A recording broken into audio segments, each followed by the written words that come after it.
ধন্যবাদ। আপনারা জানেন যে এখানে দূর দূরান্ত থেকে আপনার বাস আছে, সেই বাসের যাত্রী ওঠানামা নিয়ে এখানে লোকাল কাউন্টার এবং বিআরটিসি কাউন্টারের যে লোকজন আছে তাদের মধ্যে একটা ঝামেলা সৃষ্টি হয়। আমরা ঝামেলা শোনার সাথে সাথেই আমরা চলে আসি। 12:30টার দিকে বা 12:15টার দিকে আমরা সংবাদ পাই। তারপরে আমরা পরিস্থিতি নিয়ন্ত্রণে আনি।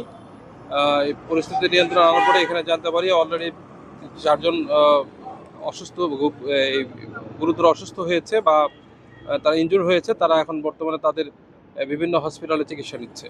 এখন মোটামুটি পরিস্থিতি শান্ত। আমরা আরও চেষ্টা করছি, আমরা নেতৃবৃন্দের সাথে কথা বলছি, লোকাল নেতৃবৃন্দ এবং এখানকার যারা কর্তা ব্যক্তি আছে যারা এগুলো নিয়ন্ত্রণ করে তাদের সাথেও কথা বলছি, যেন পরিস্থিতি ফার্দার আর যেন ঘোলাটে বা এ ধরনের কোনো পরিস্থিতি আর সৃষ্টি না হয়।